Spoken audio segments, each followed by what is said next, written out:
میدانم در تاجیکستان زمستان زرحریر است. شما در خانه هایتان همراه کودکانتان میلرزید. شما هیزم ندارید، شما انگوش ندارید. ولی تاجیکستان، ولی امام علی رحمانوف برق تاجیکستان را به طالبان افغانستان میفروشد، برای آنکه برای رحمانوف طالبان از شما عزیزند. رحمانوف میداند که شما خاموشید، شما بی‌طرفی اختیار میکنید، شما دست به کار نمیزنید. تا ما دست به کار نمیشویم، تا ما دست همدیگر را نمیگیریم، تا ما دست به دست صدای انقلاب، صدای اعتراض، صدای آزادی را در تمام تاجیکستان پهن نمیکنیم، ما چنین بی حقوق، ما چنین مظلوم خواهیم ماند. درود بر شما هموطنان عزیز. اینجا برلین و من دولت جان عطاالله. خطابه به مبارزان راه آزادی. من نوشته ها و گفته های شما را پیوسته پیگیری میکنم. افتخار می نمایم که صف ما و شما روز به روز بیشتر و بیشتر می گردد. در برابر این پیام های هم می رسند که از آنها بوی نومیدی می آید. هیچگاه نباید نومید شد. شکست نخستین از نومیدی برمیخیزد. حالا برای حرکت ملی آزادی خواهی تاجیکستان مرحله نوین و مهم فرا رسید. مرحله عمل. حالا بیشتری ما به آن رسیدیم که جز انقلاب راه دیگر نداریم و در این مرحله می توانیم همه با هم باشیم. بحث و مناظره های پیشین را در این مرحله کنار می گذاریم تا پیروزی انقلاب. بعد پیروزی هر حزب و گروه سیاسی می تواند در انتخابات آزاد و پررقابت به میدان بیاید، با برنامه خود، با چهره های کلیدی خود، با راهکار و راهنامه های خود. مسئله دیگری که مرا به تشویش می آورد کاشتن تخم ترس و هراس است. نامد را نگو، صحیفه فیکی کشا، احتیاج باش، با تلفن هر گپ نزن. هر کسی این نصیحت را می کند به آسیای ظالمان آب می ریزد. محض حکومت های دیکتاتوری می خواهند با ایجاد ترس مردم را اداره بنمایند. تا دمی که ما می ترسیم ما به آزادی نمی رسیم. تا دمی که ما می ترسیم در پایهای ما زنجیرهای غلامی اند. ترس باید از دل شما به دل حاکمان بکوچد. آنها ترسویند زیرا آنها گناهکارند، آنها جنایتکارند. ترس از آینده آنها را بی رحم و بی شفقت کرده است. عزیزان، بهای آزادی همیشه گران بود و هست. یکی مهاجر می شود، دیگر زندانی، سومی خانویران، چهارمی زندان، پنجمی شهید. ملتی که فرزندانی نداشته باشد که برایش کشته شدن در راه آزادی و استقلال شرف است، نه تنها بقا ندارد بلکه حتما فنا می گردد. مبارزه امروزه مثل سال 1992 بین حکومت و اپوزیسیون، بین منطقه ها و بین به اصطلاح ووچک و یورچک ها نیست.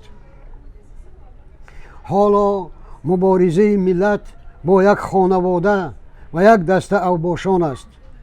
مبارزه ما مبارزه ملی آزادی خواهی برای ناموس، عدالت، آسایشتگی، آبادی و آزادی است. در این راه مقدس و مبرا اذیت کشیدن، زخمی شدن، زندانی شدن، جان باختن و شراب ناب شهادت را نوش کردن مگر افتخار نیست؟ مبارزه ما برای شرف است. ما نباید اجازت بدهیم که بانوان ما کنیزک دیگران باشند. امروز کار به جای رسیده است که هزاران بانوان تاجیک در کشورهای دیگر به پسترین کارها مشغول هستند برای چرخ گردانیدن زندگی خود و فرزندان خود. مبارزه ما برای عدالت است. ما نباید اجازه دهیم که تمام ثروت‌های مملکت در دست یک خانواده ناصیره باشد و ملت ما به ملت طلبنده بدل گردد. مبارزه ما برای ناموس است. ما نباید اجازه بدهیم که هر یک ملیسه بداخلاق، امنیت کوش، مأمور بیخرد به خواهران ما دست درازی کند، برادران ما را شکنجه کند، نان دهان فرزندان ما را بگیرد. مبارزه ما برای استقلال است. ما نباید اجازه بدهیم که کشور ما به شدت و یا ولایت این یا آن ابرقدرت بدل گردد. آنچنان باید ناترس بود که ترس از تو بترسد. آنچنان باید زیست که مرگ را از زندگی پرذلت و پرعلت اولا بدانی و مرگ را با لبخند پیشاز بگیری. در لبان شهیدان گل تبسم را دیدید؟ ما در این 30 سال یک قهرمان ملی نداریم. حالا جای قهرمان خالی است. پس بکوشیم که قهرمان ملت باشیم. این شانس تاریخی برای ما و برای شماست.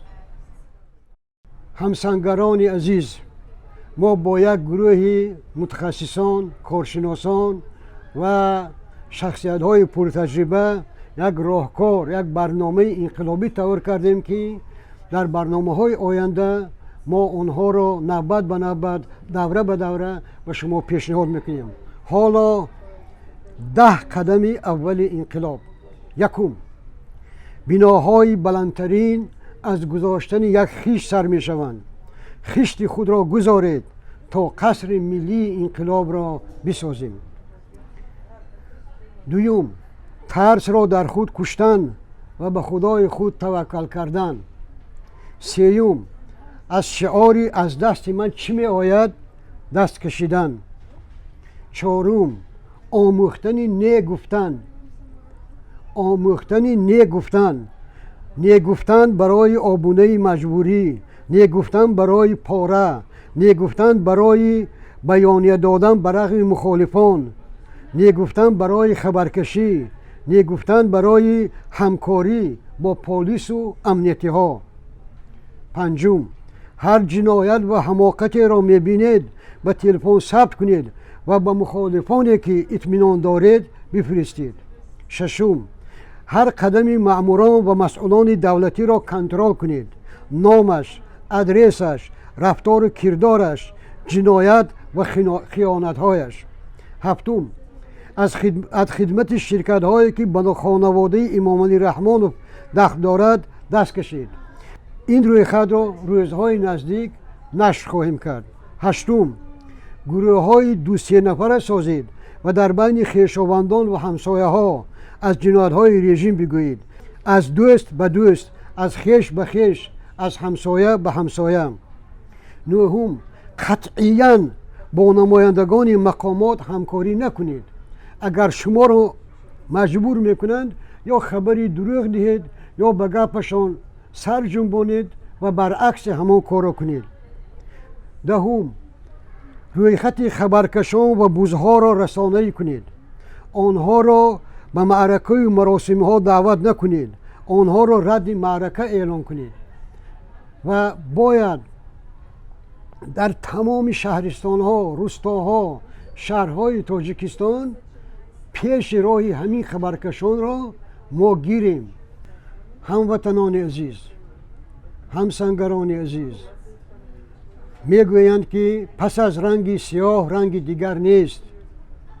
از این بدبختی نمیگذرد، از این ذلت نمیگذرد، از این بیدادی نمیگذرد. بیایید به هم بیاییم و صدا بلند کنیم. اگر ما یک جا شویم، اگر ما متحد شویم، انشاءالله روز انقلاب ما را انتظار است. خدا به همراه و تا دیدار در دوشنبه. من اگر برخیزم، تو اگر برخیزی، همه برمیخیزم. من اگر بنشینم